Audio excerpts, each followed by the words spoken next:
रिमझिम गिरे सावन, सुलग सुलग जाए मन, भीगे आज इस मौसम में, लगी कैसी ये अगन। रिमझिम गिरे सावन, सुलग सुलग जाए मन, भीगे आज इस मौसम में, लगी कैसी ये अगन। रिमझिम गिरे सावन। सिंगिंग का मैं क्या कहूँगा, सिंगिंग तो लगभग हर व्यक्ति में, जहाँ तक मेरा ख्याल है, मेरा एक्सपेरिमेंट है कि हर व्यक्ति में ही संगीत होता है, पर उसको पॉपुलैरिटी का जहाँ तक बात आप कह रहे हो चल रहा है, तो वो निकालने वाले के ऊपर है, वो कहाँ तक निकालता है, या कोई प्रतिभा कोई सही हाथ लग जाए तो वो पॉपुलैरिटी हो जाती है। अदरवाइज कई संगीत बहुत अच्छे अच्छे कलाकार बैठे जो दबी रहेगी प्रतिभा, मौका ना मिलने के कारण। और संगीत की एक बात बड़ी बताऊं, संगीत व्यक्ति में तो होता ही होता है, पशु भी संगीत पे थिरकता है, संगीत में वो जान है। पशु भी संगीत की समझ रखते हैं।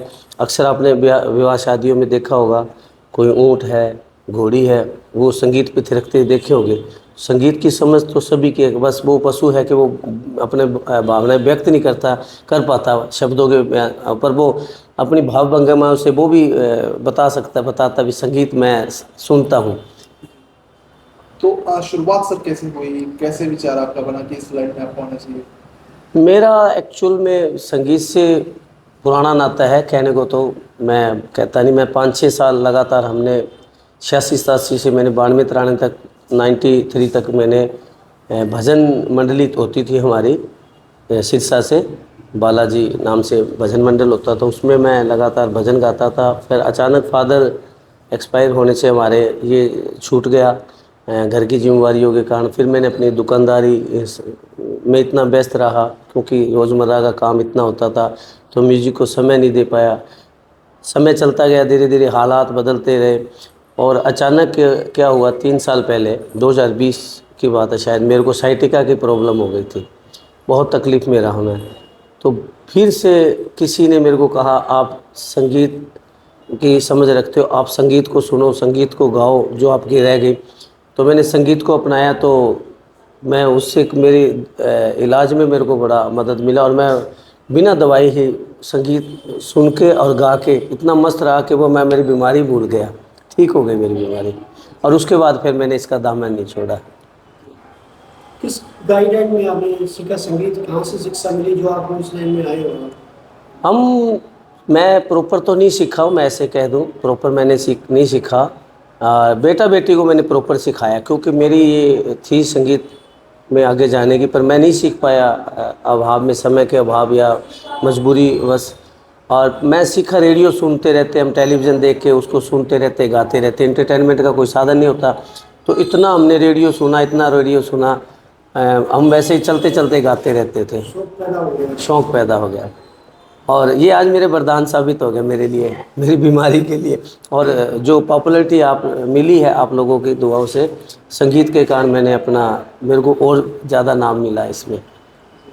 एफएम पे भी आप गाते रहे हैं, स्टूडियो में यहाँ से, तो आपको क्या उसमें शिक्षा मिली जिससे आगे आगे बच्चों को भी जागरूकता होगी?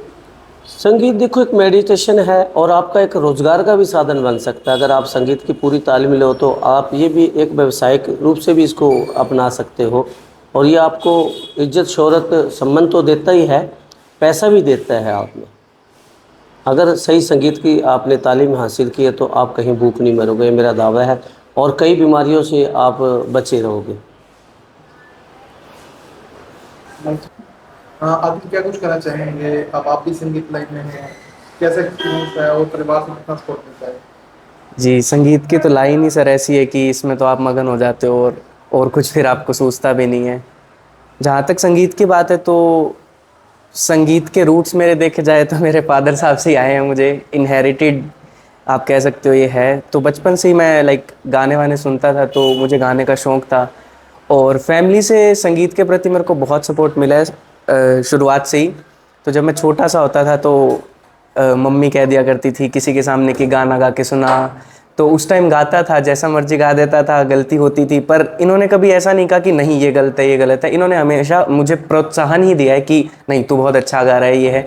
तो इससे कहीं ना कहीं मुझे मोटिवेशन मिलती रही। और थोड़ा मैं बड़ा हुआ तो मुझे इन्होंने क्लासिकल म्यूज़िक सिखाने के लिए भी भेजा, क्लासेस लगवाई। तो उससे भी मुझे बहुत जो है आगे फ़ायदा हुआ है। तो म्यूज़िक तो like it's a thing that is inseparable from me, so yeah, that's all.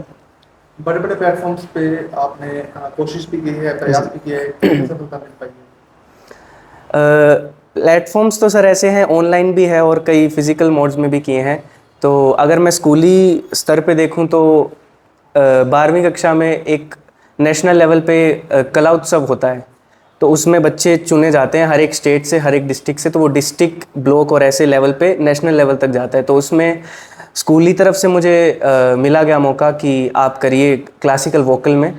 तो मैंने उसमें पहले डिस्ट्रिक्ट लेवल पर जीत हासिल की, फिर उसके बाद मेरा स्टेट लेवल हुआ। ऑल हरियाणा के उसमें बच्चे होते हैं, तो वो एक दूसरे से कम्पीट करते हैं। तो उसमें डिस्ट्रिक्ट से मेरा स्टेट भी हो गया, स्टेट में मैं फ़र्स्ट आया, ऑल हरियाणा फर्स्ट आया।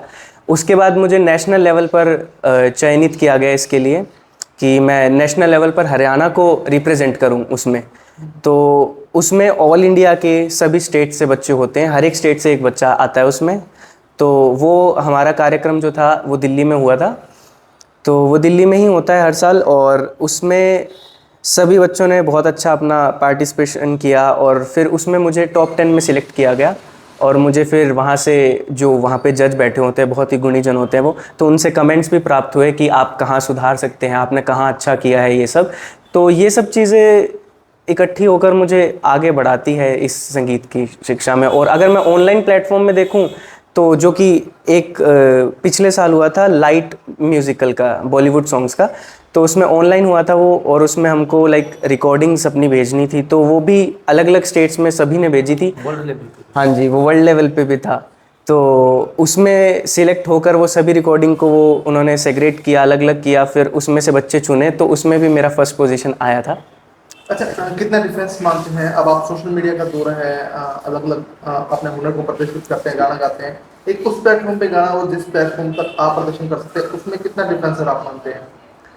सोशल मीडिया तो सर आजकल सोशल मीडिया का ही ज़माना है, तो इसने तो लोगों को मतलब बहुत आगे तक पहुंचा दिया है। अब मैं खुद भी अगर देखूं तो अगर मुझे, अब जैसे मैं दिल्ली रहता हूं, मैं घर पे तो रहता नहीं हूं, तो गाने बजाने का इतना हो नहीं पाता, ना मैं प्रॉपर सीख पाता। तो हम कई चीज़ें हैं कि सोशल मीडिया से दूसरों को देख के सीख लेते हैं। तो और दूसरी बात ये कि हम हमारी गाने की छोटी छोटी क्लिप्स बनाकर भी सोशल मीडिया पे भेज सकते हैं। और सोशल मीडिया तो ऐसा ज़रिया है कि आप दुनिया में कहीं पे भी सब तक पहुंचती है जो चीज़। तो सोशल मीडिया तो बहुत अच्छा प्लेटफॉर्म आपको प्रोवाइड करवाता है कि आप अपनी सिंगिंग, अपनी कला और अलग अलग डाइवर्सिटी को दिखाओ, आप लोगों को दिखाओ। तो यही है। तो वैसा कोई गीत हो जो आप दोनों गुनगुना दीजिए ताकि जुगलबंदी बन जाए। आदि सी सुनाएगा जब बैठे तो। और आप नहीं, मैं सुनूंगा, मैं श्रोता हूँ पहले, मैं सिंगर कम हूँ, श्रोता ज़्यादा हूँ मैं। और इतना अच्छा कलाकार हमारे पास बैठा है। चाहते हैं बाप बेटे की जोड़ी गाए रहे हैं। दोनों मिलकर गाइए कर रहे हैं। क्या गाए? बताइए आप। आप